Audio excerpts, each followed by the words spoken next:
I'm happy to welcome and introduce you to Jennifer Colello and Natalia, who are our UBHC clinicians. They work for the district, and they'll tell you a little bit more about the work that they do and themselves as they present. They're truly the experts on mental health, and they'll be able to give us lots of great strategies tonight to help support your child in the transition back to in-person learning. So welcome, Jennifer and Natalia. Thank you for sharing your expertise with us this evening. Parents, we will monitor the chat. And so if you have questions or anything that you want to post in there, feel free to do so. I would, suggest that if you have a question that's extremely personal to your own child, that you hold on to that question and maybe send Jen or Natalia a private email at a later date as opposed to putting it in the chat. But if you have universal questions, then we welcome those as well. So take it away, Jen and Natalia. Thank you so much, Barbara. We appreciate you having us here tonight to talk about this really important topic on reentry and resilience as we continue to cope with COVID and we reintroduce our students all back in person into this school year. So to start off, we will be discussing a quick review on what the Rutgers School-Based Program is. We have been with the school district now for approximately 4 years. Throughout our school district, we have 2 clinicians, 1 in each high school and 2 clinicians, 1 in each middle school, and provide services to the elementary school as needed. On site, we provide crisis intervention and screening services. We assist with access to mental health services in the community, as well as inside the school for students at need or identified to be in need of those services. We help with collaborating with mental health providers. We help with mental health awareness and education programming to parents, staff, as well as sometimes our students. We consult with administration, counselors, child study team to help support current practices. And all referrals to the Rutgers School-Based Program are all made through our school counselors. There is a very specific referral process and through our school counselors.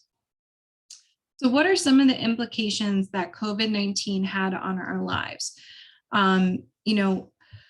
Over the past year and a half, almost 2 years now, we have seen changes in our daily routines and structure. In one sense, we've had to kind of relearn how to go about our daily lives. We've seen decreased engagement and valued activities, especially for our kids. Sports are just starting to be reintroduced. We're starting to try and figure out how to relearn how to participate in previous activities in a safe and healthy manner. We've experienced social isolation and at times loneliness. Some families have experienced financial issues as a result of the COVID-19 pandemic. Some individuals have experienced increased anxiety and stress, and arguably a large amount of individuals have experienced an increased amount of anxiety and stress, both physically and emotionally, due to multiple different factors. We've experienced increased depressive symptoms, and for some have experienced a lot of grief and loss. So with these implications, how has the COVID-19 pandemic had an impact on our children and on our teens?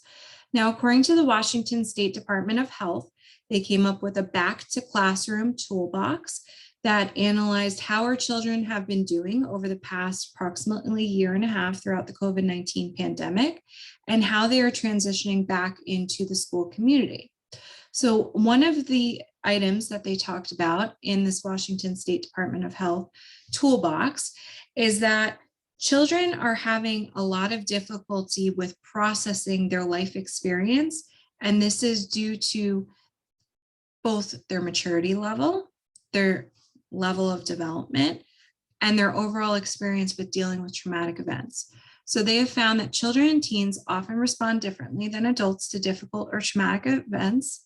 Children's brains have difficulty or are not well developed enough yet to process information and events like adults. with our teens especially, we see a lot of impulsive behavior. They don't have the foresight yet to be able to see long-term and how things can affect themselves. Whereas with our young children, they do not have the concept of life and death and the sense of permanency just yet, as well as youth often do not have some of the valuable life experiences that adults have, where they can go through a certain event and have the foresight to see how this could affect them long term. So more than just a week to 2 weeks, but long term, years in advance. So some signs and symptoms that we are seeing of traumatic stress in both preschool children, elementary school children, middle and high school children are listed in the table below. And one of the most common trends that we are seeing among our school children is in our younger children, we are starting to see a lot of externalizing and a lot of behaviors. So children talking about their experience, sometimes engaging in behaviors that can be concerning, whether it's how they're communicating with their peers or they are maybe acting out behaviors in class.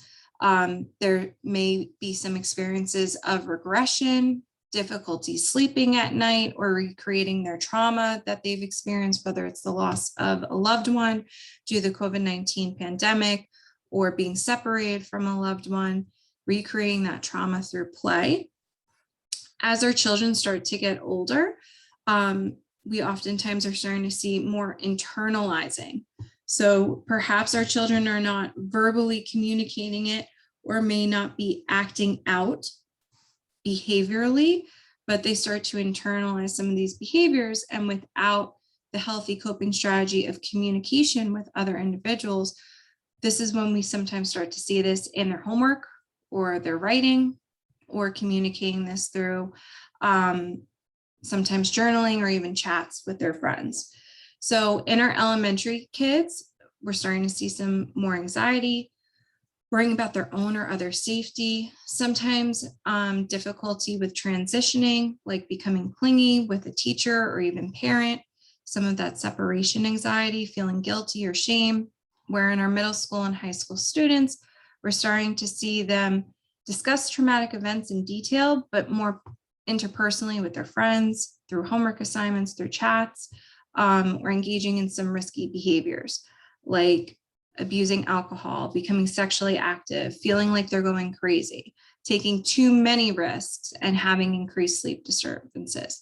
So if you are seeing any of these different types of signs or symptoms of traumatic stress in your children, whether they're younger or even middle school or high school, please reach out to your school counselor or your pediatrician to start to talk about some of those concerns that you might be seeing, so we can discuss ways to help support your child with processing the events that they've gone through. So we're going to transition and talk a little bit about what stress and anxiety is and some home-based interventions that you can utilize. So stress is a state of tension related to your body's attempt to cope with its environment. It's your body's way of preparing to meet a tough situation. Now, stress is individualized. It affects everyone uniquely in terms of the symptoms that they experience. Now, stress is a normal part of life. Stress can be productive in the sense that it can motivate us to study for a test or prepare for a difficult situation that we're anticipating. But sometimes stress can be not productive, where it can really start to impact us and we start to regress, or it demotivates us to move forward. Additionally, we're going to discuss the differences between fear and anxiety. Now, fear is a response to an immediate threat. You're walking in the woods, you see a bear, immediately we overcome the sense of fear. It tells us we either need to run away or we need to fight that bear. Now, anxiety is the apprehension about a future threat. So it's something that's coming in the future, something that may be real or something that may not be rational or not really be anticipated, but it's a fear about a future threat. Now, that anxiety can also trigger that fight or flight response. So it brings that physiological arousal, our heartbeat racing, our change in breathing, sometimes feeling like we're shaking physically. Now, both of these can be adaptive to help us with situations that are coming up that we're perceiving as a threat, right? However, we want to be able to address how we are responding to situations if it starts to impact our overall ability to function, which is what I'm going to talk about next. So anxiety disorders is when someone is starting to experience constant, uncontrollable worry, fear, or dread that is not often based on rational facts and can affect someone's ability to participate in activities to the extent that they're starting to withdraw or their behaviors change. So when things like this start to come up and it's constant and it's uncontrollable and our coping strategies are not working and they're starting to fail, or we stop reaching out for help, that's when we really want to talk to a professional to see, is this an anxiety disorder and what can I do to move forward with trying to treat this so it no longer impacts my ability to perform everyday activities, even just going to school or being able to go to sleep at night or eating. So some signs of anxiety that you may see in children. The first thing that I want everyone to be aware of, if this is your first time participating in this training on anxiety, is that our young children do not have the language skills just yet to be able to communicate that they're feeling anxious. So the way that they would do that is by communicating somatic symptoms, oftentimes headaches or stomach aches. So if you have a young, say, elementary school student that's going to the school nurse's office often, complaining of a stomach ache, and they've seen their pediatrician, or there's been no found physiological reason for them to be experiencing stomach aches, like they ate something bad or they might be feeling ill, it may be time to explore, could this be anxiety? Kids at that age do not have the language skills just yet to be able to say, I'm feeling anxious. So they'll communicate that through those somatic symptoms. Some additional signs of anxiety in children can include avoidance, tantrums, or even crying, refusing to go to school, having meltdowns about different aspects of either school or even about their clothing, their hair, their shoes, meltdowns after school about homework, difficulties about transitioning throughout the day, everything from the time that they wake up to having breakfast to going to school, to sometimes even transitioning from activities in school, such as going from learning math to going to reading, as well as difficulty settling down for bed. So some different types of effects on school and social performance that we can see that can come from anxiety are things such as struggling with various demands in school. So receiving a homework assignment in multiple different classes and having difficulty with organizing thyself and motivating themselves because those anxious thoughts and feelings may be impacting that. Inattention, becoming distracted with racing thoughts or the anxious thoughts that they may be experiencing. Having anxiety where it may go in the opposite direction, where an individual feels as if they need to be perfect. So every single assignment that they get, they have to get an A. It's an A or it's considered failing. Becoming forgetful or unwilling to participate because of that overwhelming fear and concerns about failing or feeling embarrassed. Avoiding difficult tasks, not wanting to participate or volunteer in classroom activities due to the extreme anxiety that an individual may be experiencing, withdrawing from their peers or even situations. So activities they may have previously enjoyed, like going to soccer practice, they may start to withdraw from that.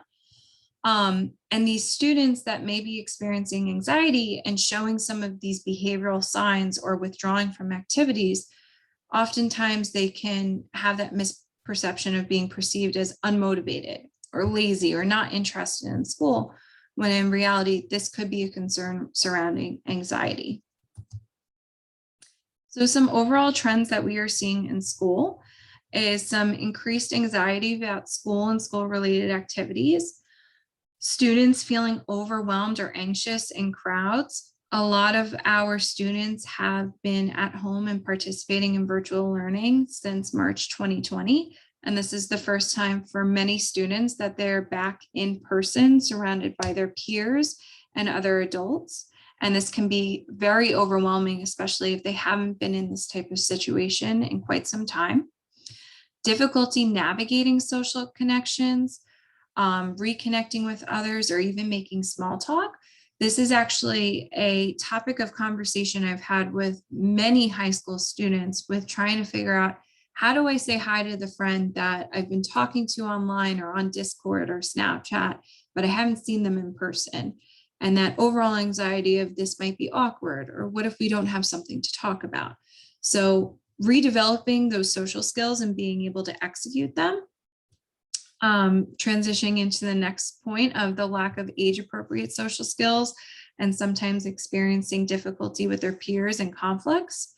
A lot of externalizing and internalizing behavior. So the externalizing behaviors, those physical outward signs of behaviors, whether it's tantrums or avoidant, or saying concerning statements that come up, or internalizing behaviors, not communicating that outwardly, verbally with others, but perhaps writing about things that have been troubling them in their homework assignments, or on Google Chat, or even to their peers, as well as regression. So for their age group, exhibiting behaviors that maybe they would be more typical to exhibit a few years younger. These are some of the trends that we are seeing in school as our kids are coming back. And overall, we are seeing a lot of anxiety with this transition. So additionally, we're going to touch upon some school refusal today. So school refusal describes a regular refusal to attend school or routine problems staying at school. Now, school refusal is not the student that once every 3 months is having difficulty getting out of bed and doesn't want to go to school. We are concerned about those kids because they're having a tough day, but that's not the overall school refusal that we're concerned about. We're concerned about the students that are repeatedly not coming to school, so having increased rates of not coming to school, repeated patterns of refusing to come to school. So multiple parties have been involved with trying to talk and encourage the student to come to school, but that student's refusing, and it's a new onset of behaviors. So some common worries that we have found with students that are refusing to come to school is there's some overall fears about contracting the virus and passing it on to loved ones, or even themselves getting ill and possibly dying. Worrying about loss and bereavement, especially if this student has experienced loss or bereavement in their own family. Health-based concerns about socializing with others in person. Concerns about losing friendships with former friends due to isolating and not sure if they fit into new social groups. So some students made different connections during the pandemic virtually, and coming back to school, they can feel torn with which social group do I socialize with, and kind of learning how to find that balance. A preference for the slower paced lockdown lifestyle. I know for a lot of kids, that first 3 days of school was tough. Those were long days, having to get up early for school, having to take the bus, sitting through classes until almost 3 o'clock in the afternoon just to take the bus to go back home. A lot of conversations surrounded that transition of finding that energy and how to relearn to get back into those routines that we were previously in. A fear overall about their current academic abilities or falling behind peers due to their experience in the virtual learning environment and coming back to in-person schooling, experiencing decreased motivation and a decrease in their mood after reduced physical activity, fear of being away from loved ones during the day, and overall worries and anxieties related to all of the above factors. So what are some recommendations that the Rutgers School-Based program has for families that may be concerned about a child of theirs that may be experiencing some school refusal? So the first is calm parent, calm child. So when approaching your child, try approaching in a calm manner, even toned, When we approach an individual in general with either a raised voice or a heightened sense of frustration or irritability, that is very quickly communicated through verbal and nonverbal signs to that other person and can immediately put that other person on the defensive. So if we come towards our child frustrated and very upset about a situation, they are going to in turn respond in oftentimes non-rational ways with the same level of frustration, irritability. And when both individual parties are not calm, we're not hearing each other. And the information we're trying to get across is not always processed. Discuss with your child their reluctance about anxiety about going to school. Support your child in facing and confronting any fears that they may bring up to you. So where possible, talking through some of their anxieties. If you feel comfortable, highly encouraging you to consult with your child's school nurse or school counselor to talk about what some of these anxieties are so they can be on their radar, and they can also help with supporting them transition back to school. Be consistent with your child. So consistently giving the same message. If we're going back to school, we are trying to keep them going back to school, not going from one day, we're not feeling okay, you can stay home today, but tomorrow you have to go to school, and back and forth. Encourage your child to try to keep in touch with friends outside of school or after school activities. That level of engagement with others can be really helpful with getting a child to feel more comfortable with integrating back into the school environment.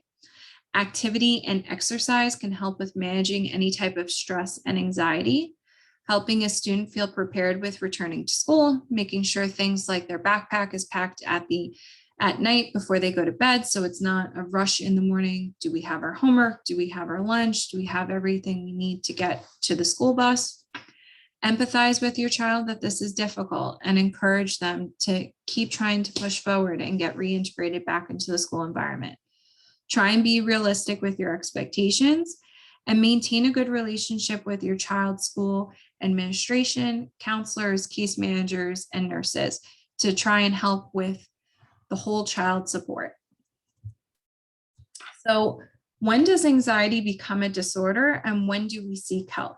So there are three main factors that we are concerned about. One, the frequency, two, the duration, and three, the level of impairment.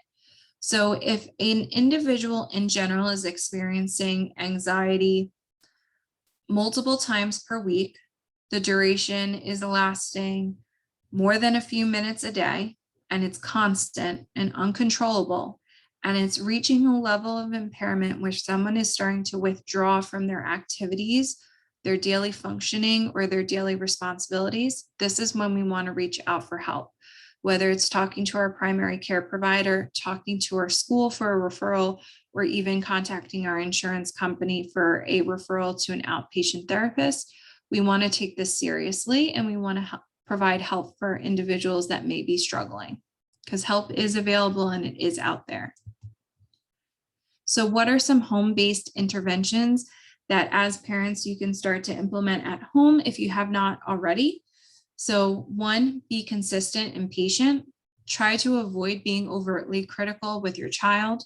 Maintain realistic goals and expectations.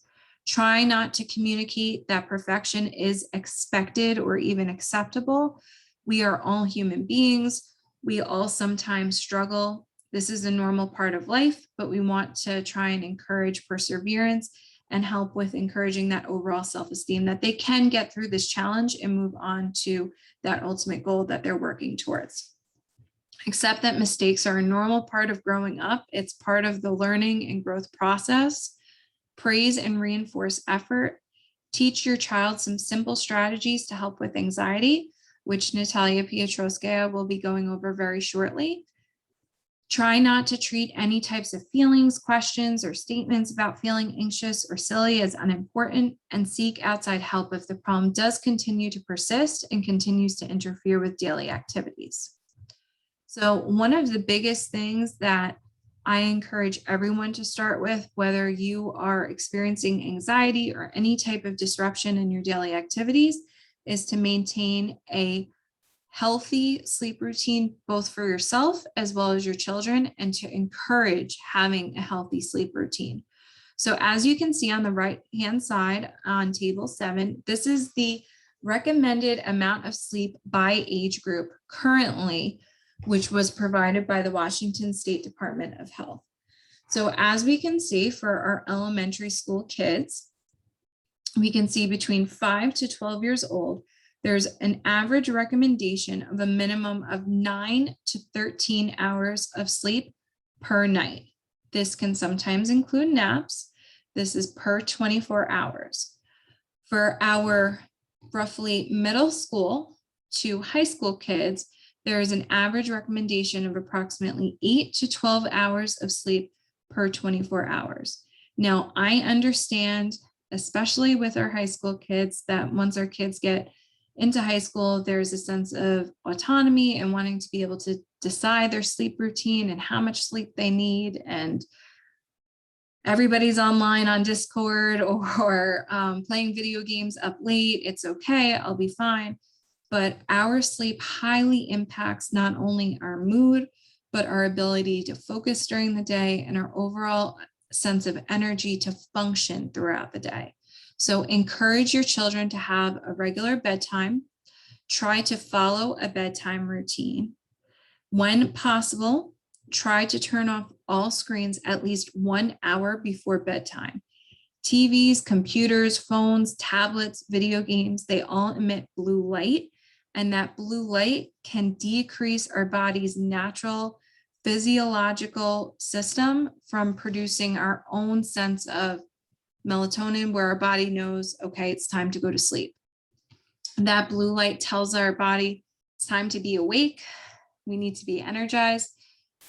By turning off any type of electronic at least 1 hour before bed, it helps our body to self-regulate, to get ready to go to bed and to go to sleep. Our last recommendation in terms of a sleep routine, consider removing all devices from your child's bedroom, as well as if sleep and proper phone, internet usage becomes a concern, also considering temporarily turning off the Wi-Fi at night to deter any further activity on devices and to encourage proper sleep. So at this point in time, I'm now going to turn the presentation over to my colleague, Natalia Pietroskaya, who's going to start with talking about resilience and children. Thank you, Jennifer. And now we are moving on to discuss resilience in children. So as parents, we are naturally worried about our kids when we see them experiencing an anxiety, sadness, or any behavior challenges. And during this difficult and uncertain time, we're also wondering how all of this affect our kids in the long term. So while the situation is very difficult for adults and children, the good news is that kids are resilient. Parents, teachers, and other supportive adults can help foster that resilience. And that's what we are going to discuss next. So what is a resilience? It is an ability to experience significant stress and still thrive, and being able to overcome any difficulties. Resilience also a combination of both internal and external supports. An example of internal resilience would be when a child has an optimistic outlook, they have good problem-solving skills, positive self-esteem, sense of self-efficacy, and they know well how to regulate their emotions. We can teach all these skills to our children and strengthen the skills that they already have. External support would be at least one strong and supportive relationship with an adult. That would be a family member, a teacher, coach, or someone the child trusts and then can be there for them in a difficult situation. So the same way that some children good at math, music, or sports, resilience comes naturally to some children than others. So if you have an easygoing child, they might adapt easily to any changes and cope well with difficulties. While if you have a child who is more fussy or anxious, they might need more reassurance, hugs, and teaching, and they can develop that internal resilience. And now we have some important keys to resilience, or some factors.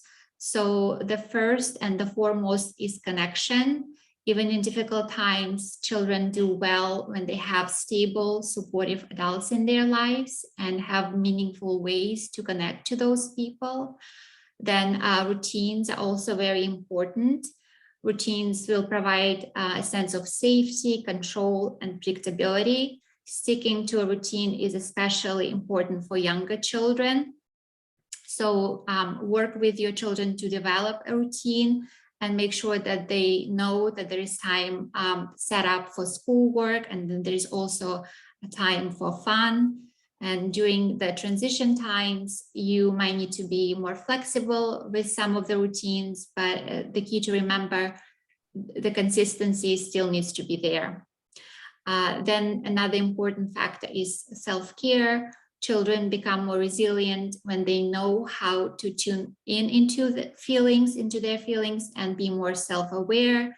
So you can teach them how to recognize the warning signs of stress, that they feel overwhelmed and they need to take a break, and make sure to set a time for that.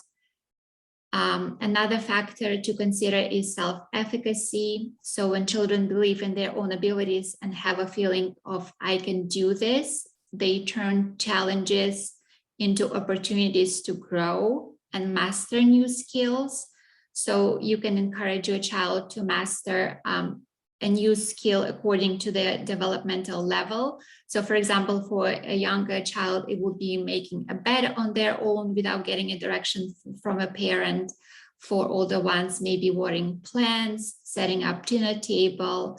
And for older kids, maybe cooking a simple meal. So that would create a sense of self-efficacy in them.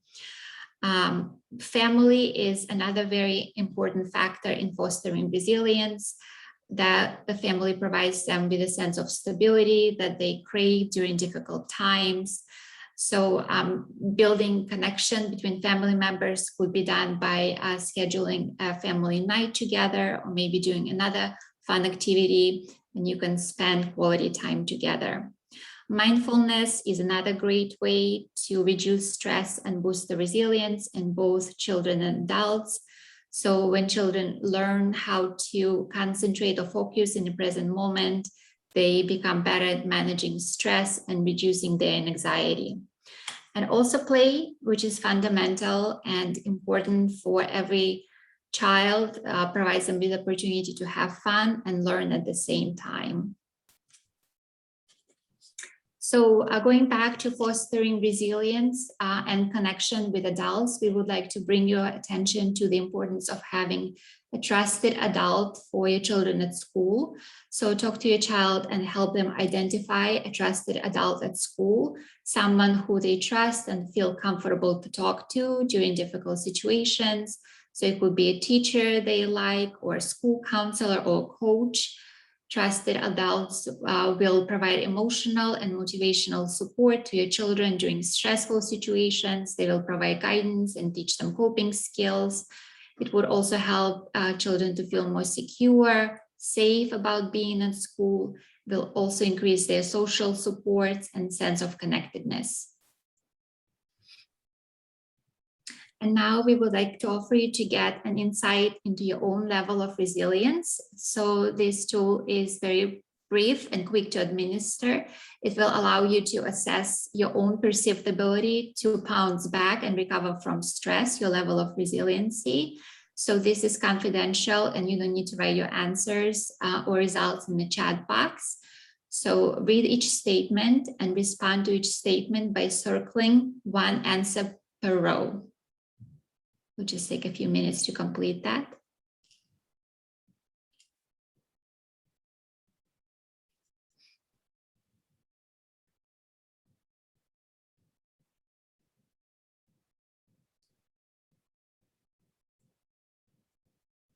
So write down your scores when you have them.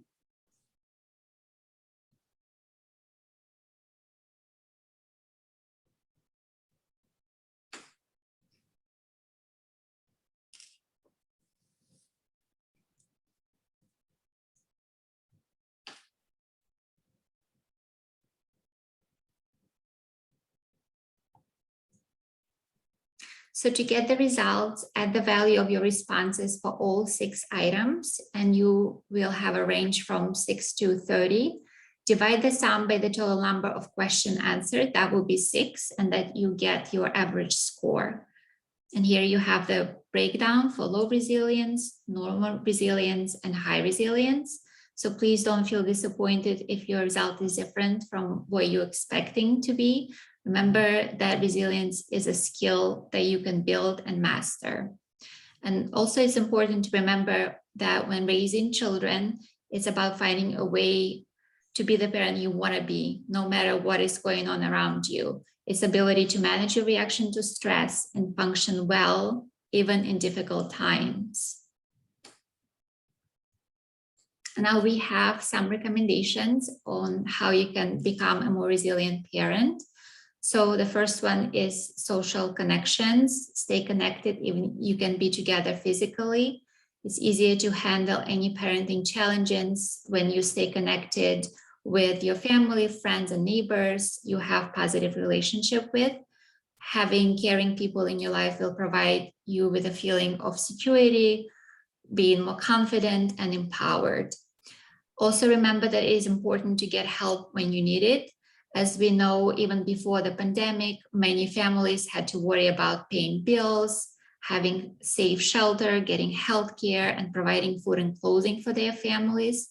So if you need assistance, you can learn about benefits and services that are available to you and your family by visiting New Jersey State website, nj.gov, and find the resources available for your city or county. If you're concerned about mental health, you can contact your healthcare provider for recommendations or call 211 to find out how you can access resources for counseling, either over the phone or online. Then it is important to remember social and emotional competence of our children. So as our children grow, they have to learn how to manage their emotions, communicate to others what they're experiencing and how they're feeling.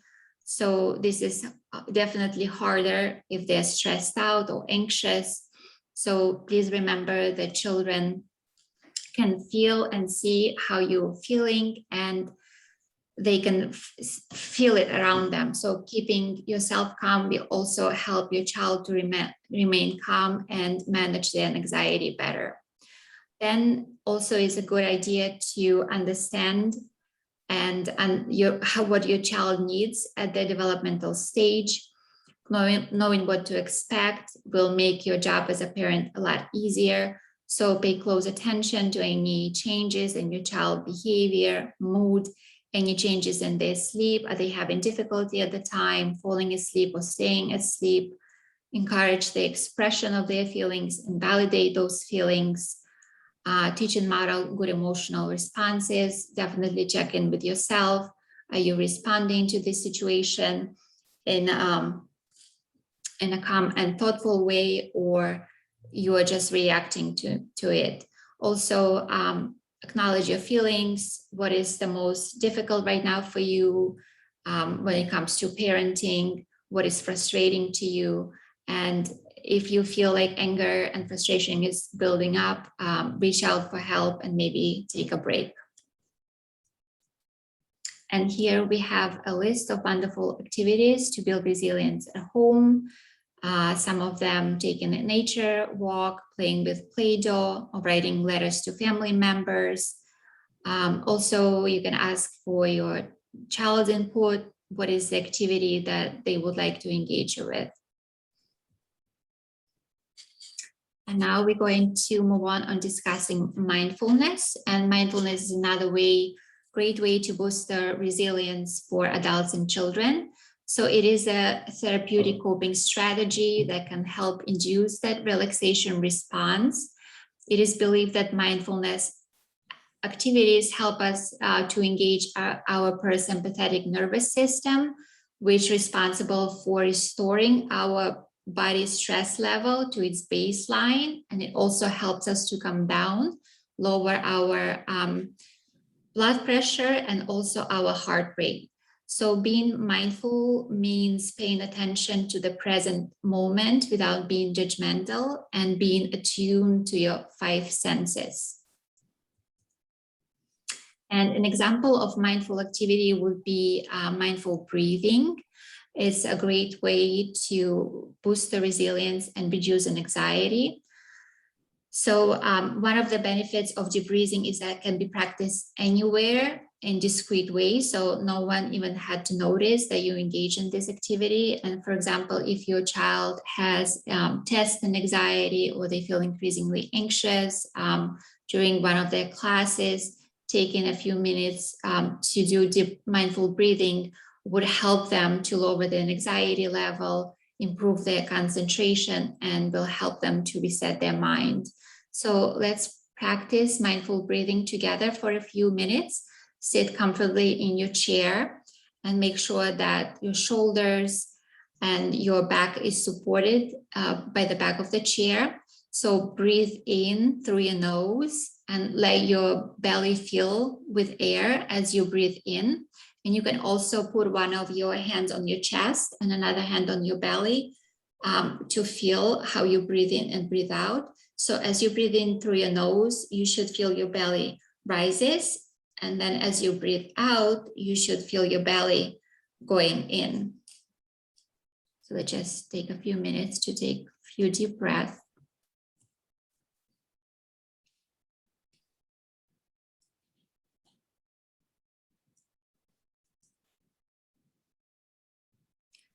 Now check in with yourself.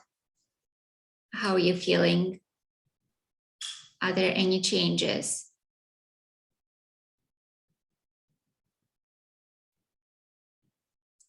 Okay, and we're going to move on to discuss another great mindfulness activity, which is a mindfulness jar. This activity helps to calm down and feel more relaxed.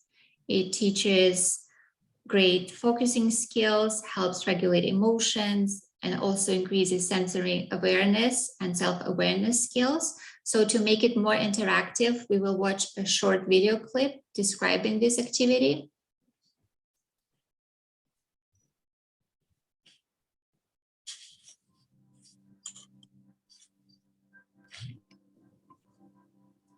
The mindful jar can be used to focus your attention and help calm strong emotions. The liquid is like your mind, and the glitter is like your thoughts or feelings. Sometimes our thoughts and feelings can make it hard to focus or think clearly. Shake the jar, watch the glitter as it settles, and take some time to be still.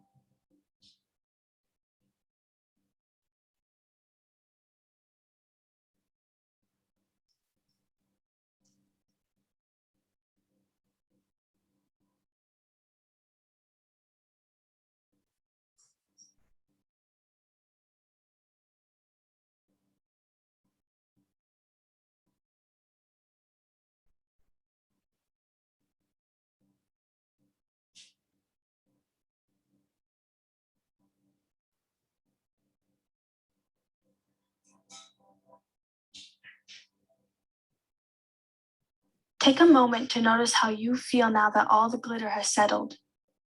Do you feel calmer? Are you more focused?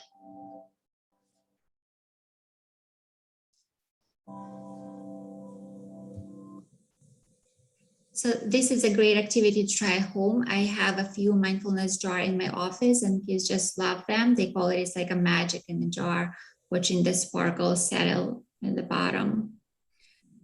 And next we have another list of mindfulness activities that you can try with your children. And you can easily find these activities, the guide how to complete these activities on YouTube. There is a 5-finger breathing activity, belly breathing, color counting, 5 senses body scan. There is a mindfulness card deck, guided imagery, and also a Headspace app. And here's an example of how you can help younger children visualize their breathing by using their hand and tracing their fingers as they breathe in and breathe out. So have them stretch out their fingers on one hand, and with your other hand, slowly trace around your thumb and breathe in as you trace up on one side of the thumb, and then breathe out as you trace down the other side. So younger kids love this activity as well. Mm-hmm. So some tips how to help children practicing mindfulness. Use it for positive situation only. Do not use it for consequences for any misbehaviors. Set a great example by practicing mindfulness yourself. Set a time for that. Create a daily routine when you can practice it. Make sure that you prepare your environment. There are no distractions. You're not checking your phone. You're not distracted by outside noises.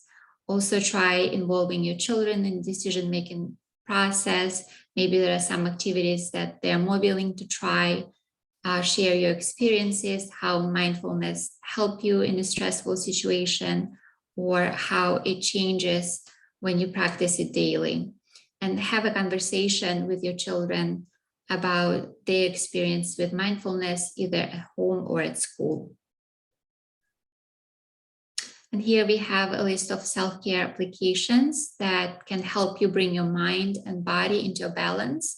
So next time, if you feel increased in anxiety or you're stressed out, you can just use these guided activities on apps that would help you to either increase your mood, promote better sleep, or help you complete guided meditation or a mindfulness activity.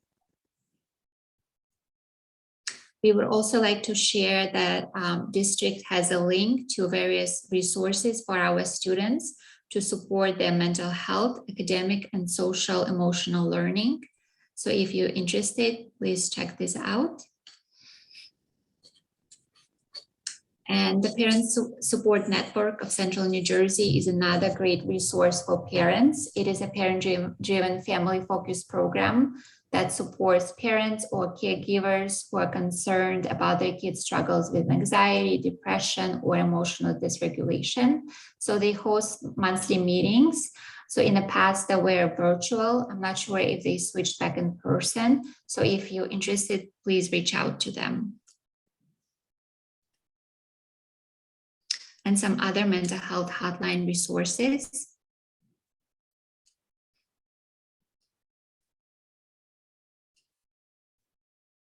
So this concludes our presentation for today. We thank you all for attending. We hope that this information was helpful to you. And now we are ready for any questions that you might have.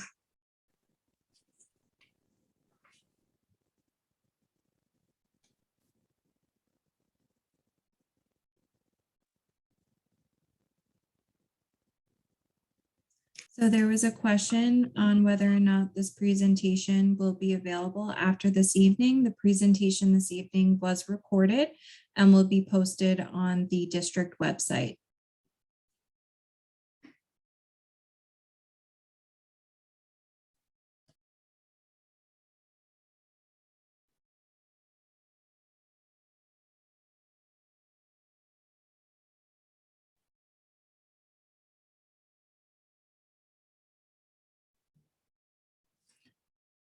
So again, we want to thank you all for your participation in tonight's Parent University on Reentry and Resilience.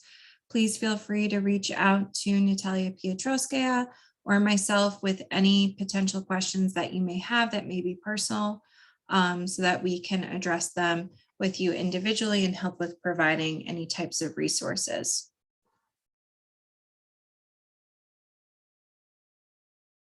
Thank you all and have a great rest of your evening.